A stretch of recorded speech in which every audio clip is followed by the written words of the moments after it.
Hi viewers, welcome to our channel. ప్రస్తుతం మనతో పాటు దాము బాలాజీ గారు సీనియర్ జర్నలిస్ట్ ఉన్నారు. వారితో ఒకసారి మాట్లాడదాం. సార్ నమస్కారం.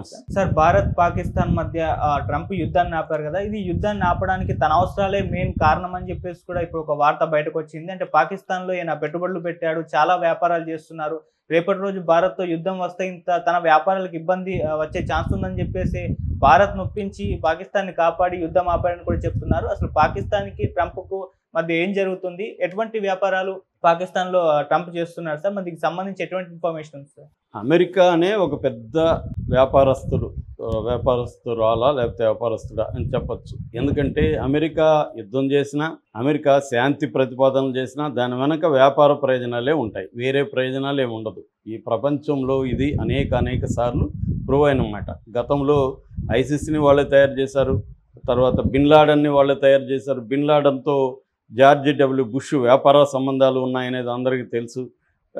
ఎక్కడ వాళ్ళు శాంతి అన్నా, ఎక్కడ యుద్ధం అన్నా దాని వెనక అమెరికా ఆర్థిక ప్రయోజనాలు, వ్యాపార ప్రయోజనాలే ప్రధానంగా ఉంటాయి, వేరే ఏముండవు. ఇప్పుడు ప్రెసిడెంట్గా ఉన్న డొనాల్డ్ ట్రంప్ ఎవరు?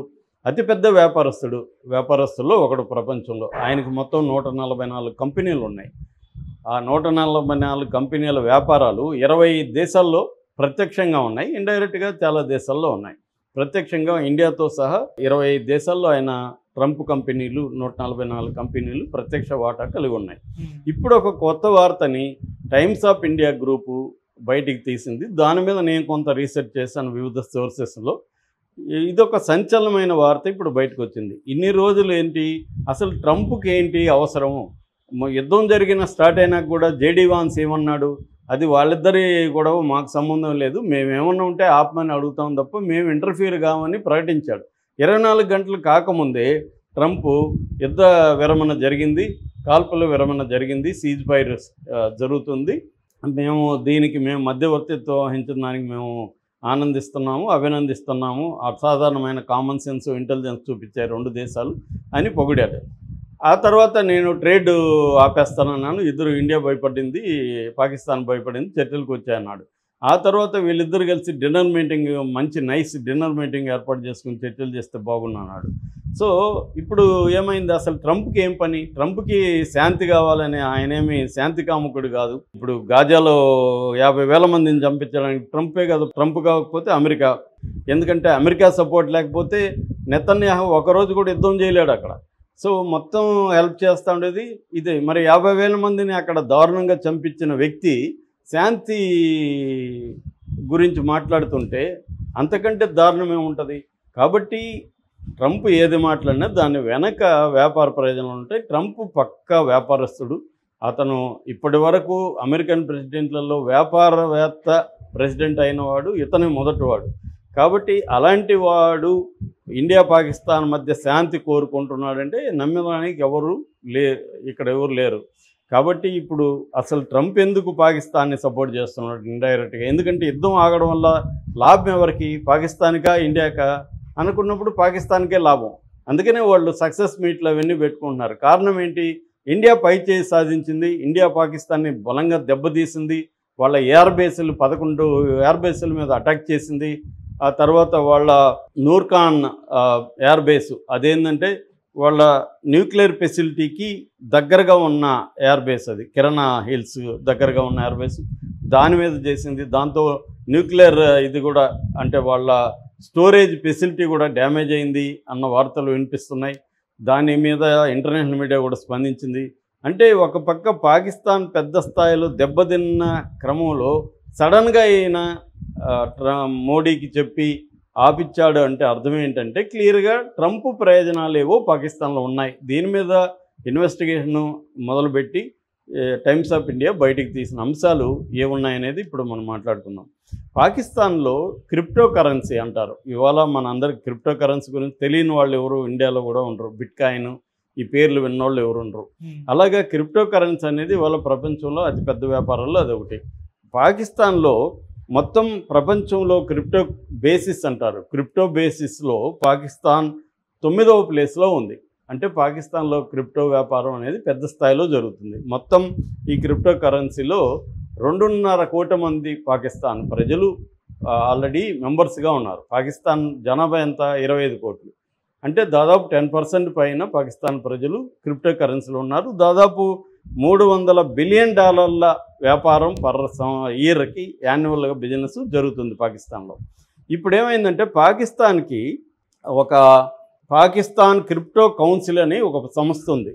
ఈ పాకిస్తాన్ క్రిప్టో కౌన్సిల్ సంస్థ ప్రభుత్వం నడుపుతుంది, పాకిస్తాన్ ప్రభుత్వం. ఇందులో 2024లో WLF అనే ఒక సంస్థ పెట్టుబడులు పెట్టింది. WLF అంటే వరల్డ్ లిబర్టీ ఫైనాన్షియల్స్ అనే సంస్థ. ఈ సంస్థ ఎవరు, ఎందుకు పెట్టింది అనేది విచారిస్తే ఆ సంస్థలో ట్రంప్ కొడుకులిద్దరు అంటే ఎరిక్ ట్రంప్, తర్వాత డొనాల్డ్ ట్రంప్ ద జూనియర్, వీళ్ళిద్దరూ ఉన్నారు.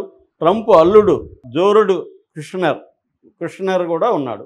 సో ఇద్దరు కొడుకులు. వీళ్ళకి 60% దాంట్లో స్టేక్స్ అంటాం. అంటే దాంట్లో వీళ్ళ షేర్ ఎంత ఈ కంపెనీలో, WLF అనే కంపెనీలో వీళ్ళ ముగ్గురి షేర్లు, అంటే ఇద్దరు కొడుకులు అల్లుడు, వీళ్ళ ముగ్గురు షేర్లు 60% ఉన్నాయి. సేల్స్లో 75% వీళ్ళకి చెందుతున్నట్టుగా అగ్రిమెంట్ కూడా ఉంది ఆ కంపెనీలో. ఇప్పుడు ఆ కంపెనీ పాకిస్తాన్కి సంబంధించిన పాకిస్తానీ క్రిప్టో కౌన్సిల్లో పెట్టుబడులు పెట్టింది. ఎంత పెట్టిందంటే దాదాపు 300 కోట్లు ఇన్వెస్ట్ చేసింది ఆ కంపెనీలో ఇప్పుడు 2024లో. దీనికి అడ్వైజర్గా చాంగ్పింగ్ జియో అనేవాడిని పెట్టింది. ఈ చాంగ్పింగ్ జియో ఎవడంటే బినాన్స్ అనే ఒక క్రిప్టో కంపెనీ ఉంది. ఈ బినాన్స్ ఓనర్ అనమాట, ఇతను వ్యవస్థాపకుడు, అతను పెట్టింది. తర్వాత ఈ కంపెనీలో, ఈ BLF కంపెనీలో ప్రధానంగా నడుపుతున్న వ్యక్తి, అంటే వీళ్ళేమో వెనకుండి డబ్బులు పెట్టారు, వీళ్ళు ముందున్నట్లేదు. ఎవరు, ట్రంప్ బ్యాచ్ కొడుకులు కానీ అల్లుడు కానీ ముందున్నది ఎవరంటే జచారీ విట్కాప్ అనేవాడు. ఈ జచారీ విట్కాప్ ఎవడంటే స్టీవ్ విట్కాప్ అనేవాడి కొడుకు. ఈ స్టీవ్ విట్కాప్ ఎవడంటే ట్రంప్కి గోల్ఫ్లో ఫ్రెండ్ అనమాట, వ్యాపార భాగస్వామి. దాదాపు 20-30 దేశాల్లో ఈ స్టీవ్ విట్కాప్ వ్యాపారాలు ఉన్నాయి. తర్వాత అనేక శాంతి చర్చలకి ట్రంప్ తరపున ఇతనే దూతగా వెళ్తాడు. ఫర్ ఎగ్జాంపుల్ ఇజ్రాయెలు, తర్వాత UAE, United Arab Emirates, Bahrain, ఇలాంటి దేశాలకి ఇజ్రాయెల్కి మధ్య 2020లో ఒక శాంతి ఒప్పందం జరిగింది. దాని పేరు అబ్రహాం అకార్డ్స్ అంటారు. ఆ శాంతి ఒప్పందాన్ని పర్యవేక్షించింది ఎవరో తెలుసా? ఈ స్టీవ్ విట్కాపే. అది ఎందుకు జరిగింది ఆ శాంతి ఒప్పందం అంటే, అక్కడ వీడికి ట్రావెల్ ఏజెన్సీలు ఉన్నాయి. ఇవాళ ట్రంప్కి స్టీవ్ విట్కాప్కి వ్యాపారాలు జరుగుతున్నాయి కాబట్టి వాళ్ళ మధ్య శాంతి అవసరం, ఈ వ్యాపారాలు బాగుండాలంటే. అందుకని ఇతనే వెళ్ళాడు. తర్వాత గాజాలో యుద్ధం ఆపేసి గాజాను కూడా ఒక రియల్ ఎస్టేట్ ప్రాపర్టీగా, అక్కడున్న గాజా ప్రజలందరినీ జోర్డాను, ఈజిప్ట్ ఈ దేశాలకు పంపించేసి దాన్నంతా కూడా ఒక రియల్ ఎస్టేట్గా మార్చేసి వాటర్ ఫ్రంట్ ప్రాపర్టీగా మార్చేస్తే బాగుంటుందని కుష్నర్ వీళ్ళ అల్లుడు 2024లో ఇంటర్వ్యూలో చెప్తున్నాడు. అవి వీడియోలు కూడా ఉన్నాయి నెట్లో. అంటే దాన్ని శాంతి ప్రతిపాదనకు వెళ్ళింది కూడా స్టీవ్ విట్కాపే.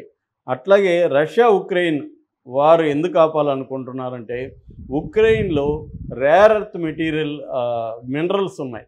ఆ మినరల్స్ వ్యాపారం ఇప్పుడు ట్రంప్కి, అమెరికాకి ఇచ్చేయాలి. అమెరికా ఏం చేస్తుంది, ఈ విట్కాప్కి అప్పగిస్తుంది. విట్కాప్ కంపెనీలు ఇల్లు ఎక్కడ చేస్తాయి. ఆ విట్కాప్ కంపెనీలో ట్రంప్ కొడుకులు, ట్రంప్ అల్లుడు పెట్టుబడులు ఉంటాయి. ఇది డ్రామా అనమాట. అంటే ప్రతి శాంతి ఒప్పందం వెనక ఈ విట్కాప్ ఉంటున్నాడు. స్టీవ్ విట్కాప్ ట్రంప్కి భాగస్వామి, క్లోజ్ ఫ్రెండ్. ట్రంప్కి అమెరికాలో ఫ్లోరిడాలో మారియో లోగో అని గోల్ఫ్ రిసార్ట్ ఉంటుంది. అందులో విట్కాప్ భాగస్వామి ఉంది.